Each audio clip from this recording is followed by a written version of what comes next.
모두에게 왕따를 당하던 소년이 있었습니다. 그런데 그 소년은 지금 모두에게 사랑을 받는 크리에이터가 됐죠. 어떻게 그게 가능했을까요?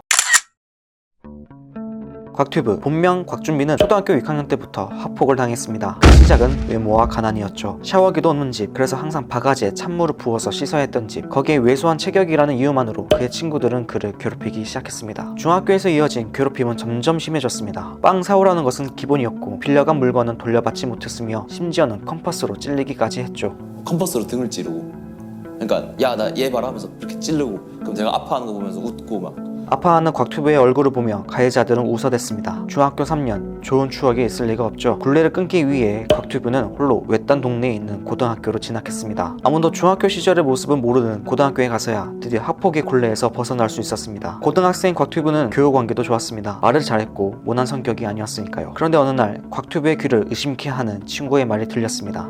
걸베이, 바로 거지라는 말이었죠. 같은 반이었던 친구가 우연히 곽튜브를 괴롭히던 가해 학생을 만나 들은 것이었습니다. 그 말을 들은 곽튜브의 심정은 어땠을까요? 심장이 내려앉는 줄 알았어요. 그 얘기를 듣는데 중학교 때 저랬다더라 하는데 진짜 세상이 무너진 느낌이었어요.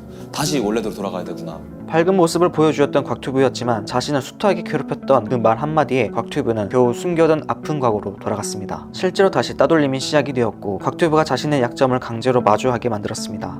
외모와 가난, 그런 것들은 그 당시 청소년에게 큰 약점이자 한계였을 겁니다. 학폭에서 벗어나기 위해 그는 자퇴를 결심했습니다. 물론 이마저도 쉽진 않았죠. 부모님의 반대가 있었고 거제도로 가출도 해봤습니다. 우여곡절 끝에 부모님께 그간 있었던 학폭 피해 사실을 털어놓은 후에야 그는 자퇴할 수 있었습니다. 그렇게 벗어나고 싶었던 괴롭힘에서 해방된 곽튜브는 이제는 좀 행복하게 살아야 하는데 아이러니하게도 더 불행해졌습니다. 이번에는 그에게 자퇴생이라는 딱지가 붙었으니까요.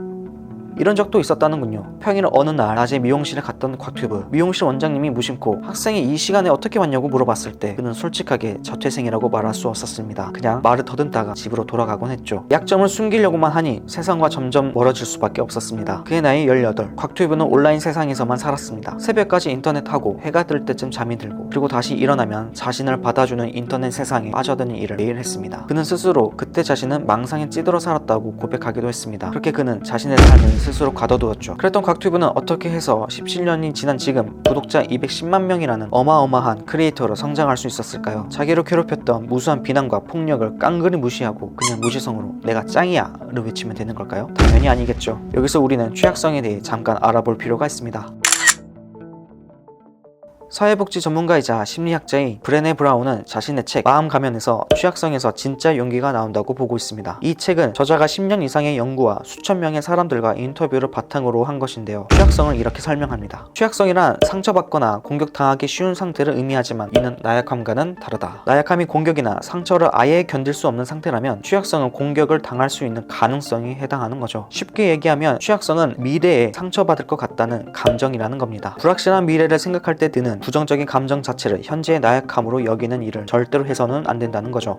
예를 들어 애인이 나를 떠날 것 같다는 감정이 든다고 해서 내가 연애를 아예 할 수 없는 사람이 아닌 것처럼요. 발표를 잘 못할 것 같은 감정이 든다고 해서 내가 말을 잘 못하는 사람 그 자체는 아닌 것처럼요. 곽튜브가 성공할 수 있었던 이유는 바로 여기에 있습니다. 그는 스스로를 나약한 사람이라고 가두지 않았다는 거죠. 물론 곽튜브는 자퇴하고 나서 온라인 세상에만 빠져있긴 했지만 그는 새로운 꿈을 꾸었습니다. 그건 바로 해외에 나가고 싶다였죠. 그래서 그의 나이 19에 외대 진학을 결심하고 검정고시를 보고 수능은 재수해서 부산 외대에 입학하게 됐습니다. 해외에 나가고 싶다는 꿈이 언뜻 보면 별것 아닌 꿈 같지만 현실 세계에서 왕따를 당하던 사람이 다시 현실로 나아가겠다는 마음을 먹은 것은 정말로 대단한 일이죠. 그 이후 그의 삶은 조금씩 풀렸습니다. 원하던 해외 유학도 가보고 아제르바이잔 대사관에 취업했고 그곳에서 우연히 빠니보트를 만났고 그의 제안을 받아 여행 크리에이터가 됐습니다. 만약 그가 나는 이제 누구와도 만날 수 없는 나약한 인간이야 라고 스스로 한계 지었다면 여전히 그는 온라인 세상에만 갇혀 있었겠죠. 그러나 곽튜브는 그러지 않았습니다. 한국에서 살기 어렵다면 해외로 나가보자는 새 목표를 세웠던 거죠. 그거는 일종의 도피가 아니냐고 할 수 있겠지만 아마 브레네 브라운은 그렇지 않다고 말할 겁니다.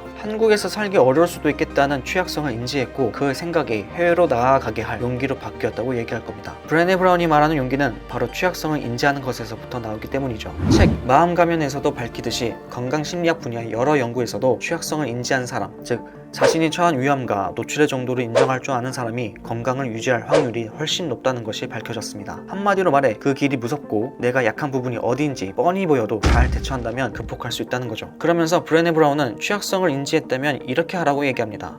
대담하게 뛰어들어라. 이 말은 이 책의 영어 원제목이기도 하죠. 왕따를 당하던 곽튜브가 검정고시를 보고 수능을 본 것은 다른 고등학생이 입시를 준비하는 것과 다른 마음가짐이 필요했을 겁니다. 정말로 대담하게 다시 현실로 뛰어들어야 하는 첫 순간이었으니까요. 그가 여행 크리에이터가 되는 것도 만만치 않았겠죠. 혹자는 그저 우연한 기회에 대형 유튜버 빠니보트를 만나서 저절로 잘 된 거 아니냐고 하겠죠. 그냥 곽튜브라고 불러도 되죠? 홍보도 될거 하고.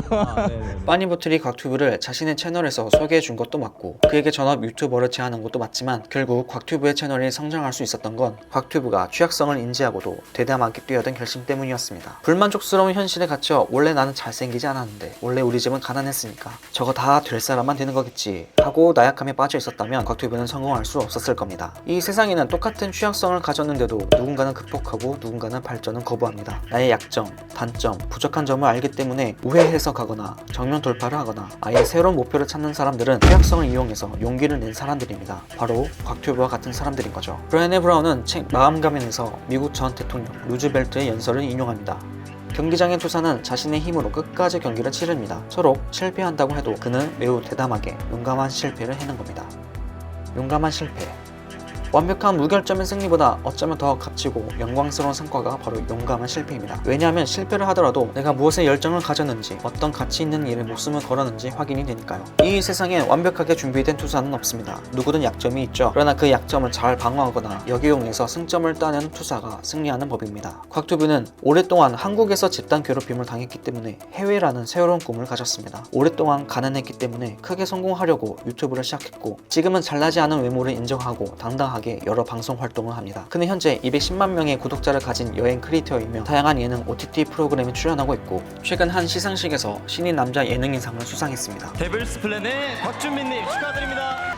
와 이거 말이 안 나오네요 이게. 와 그 방구석에서 시상식 많이 봤었는데 그때 사실 상 받는 상상을 좀 했었어요 옛날에. 그래서 받으면 뭐 할까라는 생각하다가 괴롭힌 사람들 이름을 좀 얘기해야겠다 뭐 이런 생각을 했었는데 와서 올라와 보니까 막 그런 애들 이름은 안 떠오르고 그냥 여기 올 수 있게 도와주신 분들 감사한 분들밖에 생각이 안 나서 지금을 초심으로 생각하고 조금 더 겸손하고 열심히 더 재밌는 영상 만들 수 있도록 하겠습니다. 마지막으로 좋은 친구이자 스승님인 빠니보틀님께 영상 바치겠습니다. 감사합니다. 여러분이 가진 약점은 무엇인가요? 그 약점을 마주하는 것이 아직 두려우신가요? 약점은 더 이상 나약함이 아닙니다. 용기입니다. 취약성에서 용기로 나아가는 방법이 궁금하신 분들은 꼭 브레네 브라운의 마음 가면을 찾아보세요. 오직 당신의 성장에만 관심이 있습니다. 이상 욕망의 북카피였습니다.